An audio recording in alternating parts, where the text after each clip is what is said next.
एक डरावनी रात, एक अधूरा ख्वाब हिमालय की तलहटी में, जहां नदियां पर्वतों से गले मिलकर मैदानों की ओर बहती हैं, वहां एक छोटा सा गांव था जिसका नाम था नीरव। नाम के अनुरूप ही नीरव बहुत शांत था। यहाँ के लोग सादगी और संतोष से जीवन जीते थे। उनका संसार उनके खेत, उनका परिवार और उनकी सदियों पुरानी परंपराओं तक ही सीमित था। इस गांव में एक युवक रहता था जिसका नाम था अंशु। अंशु गांव के अन्य युवकों से कुछ अलग था। जहां दूसरे युवक दिन भर खेतों में काम करने और शाम को चौपाल पर गपशप करने में खुश रहते थे, वहीं अंशु की आंखों में एक अजीब सी चमक थी, एक अज्ञात की प्यास। वह घंटों तक गांव के किनारे बैठकर दूर क्षितिज को देखता रहता था, जहां पहाड़ आकाश से मिलते थे। उसे लगता था कि उस पार कोई ऐसा संसार है जिसके बारे में नीरव गांव के लोग कुछ नहीं जानते। अंशु का सपना था यात्रा। वह उन रास्तों पर चलना चाहता था जिन पर किसी ने चलने की हिम्मत नहीं की थी। वह उन कहानियों को सुनना चाहता था जो सिर्फ हवाओं में दबी हुई थी।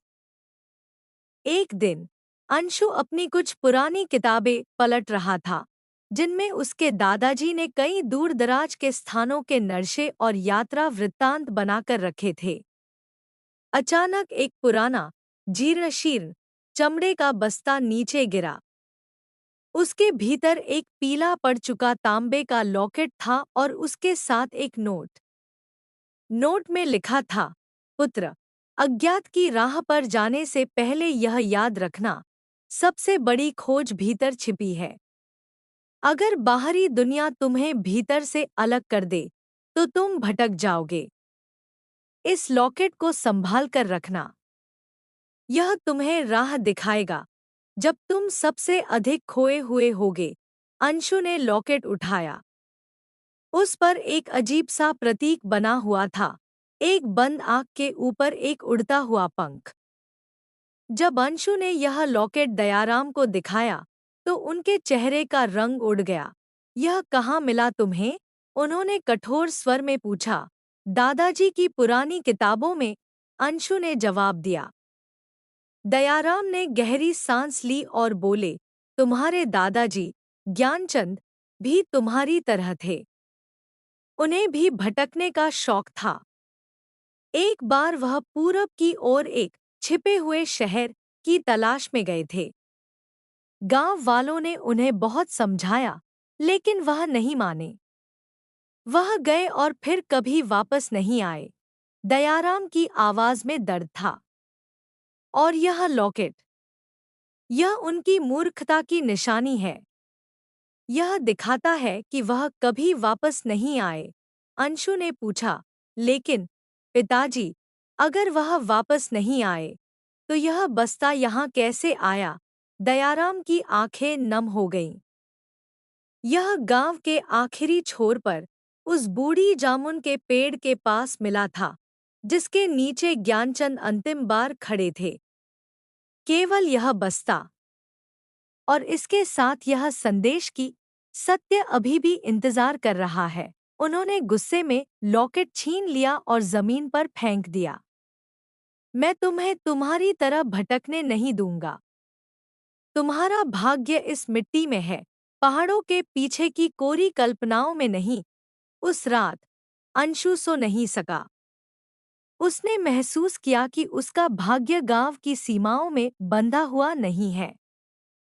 वह अब और इंतजार नहीं कर सकता था।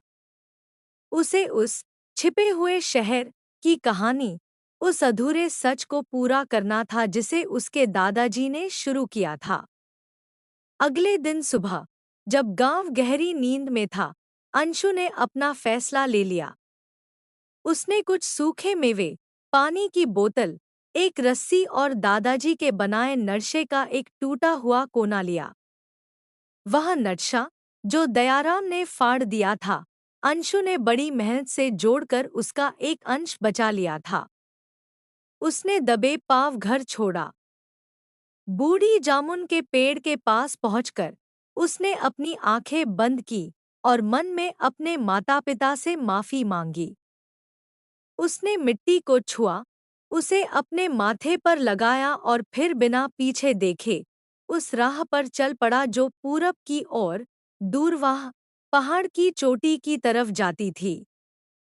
अंशु को पता था कि दयाराम उसे रोकने की पूरी कोशिश करेंगे, इसलिए वह उस रास्ते पर चल रहा था जिस पर गांव के लोग जंगली जानवरों के डर से नहीं जाते थे।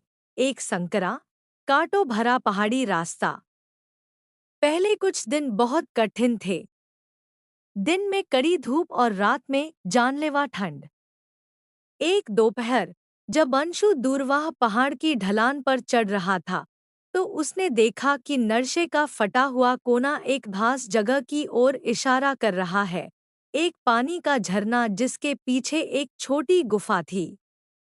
अंशु को लगा जैसे किसी अदृश्य शक्ति ने उसे वहां खींच लिया हो।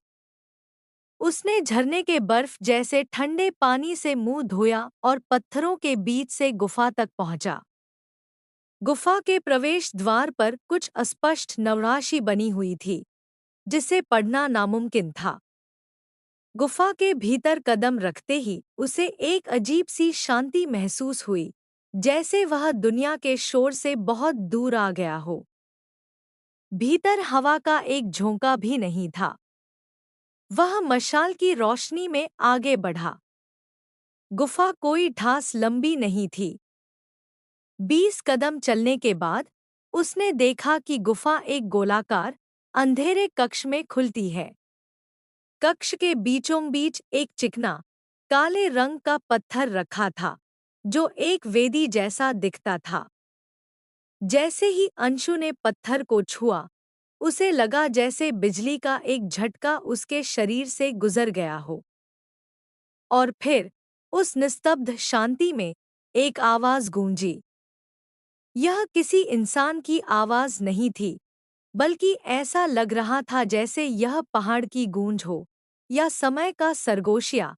पथिक, तुम यहाँ आ गए, लेकिन क्या तुम जानते हो कि तुम क्या ढूंढ रहे हो? अंशु डर से कांप गया। उसने चारों ओर देखा, लेकिन वहां कोई नहीं था। कौन बोल रहा है? उसने साहस बटोर कर पूछा। मैं वह हूँ जिसे तुम्हारे दादाजी नहीं ढूंढ पाए। मैं उस शहर का द्वार हूँ जो इस दुनिया के पर्दे के पीछे छिपा है। कौन सा शहर? अंशु ने पूछा। वह शहर जहाँ सत्य, समय और स्वप्न मिलते हैं, उसे अनाहत कहते हैं। लेकिन इसका द्वार केवल उसके लिए खुलता है जो यह सिद्ध कर सके कि उसके भीतर का ज्ञान उसके बाहरी बल से बड़ा है। अंशु की अग्नि परीक्षा। अंशु को समझ नहीं आया कि यह कैसी परीक्षा है। वह अभी भी कांप रहा था, लेकिन उसकी जिज्ञासा ने उसके डर को दबा दिया। मैं कैसे सिद्ध करूं कि मेरे भीतर ज्ञान है? अंशु ने पूछा। आवाज ने जवाब दिया, एक प्रश्न। अगर तुम सही उत्तर दोगे तो द्वार खुलेगा। अगर नहीं, तो तुम उसी तरह इस पहाड़ की खामोशी में खो जाओगे, जैसे तुम्हारे दादाजी खो गए थे। यह सुनकर अंशु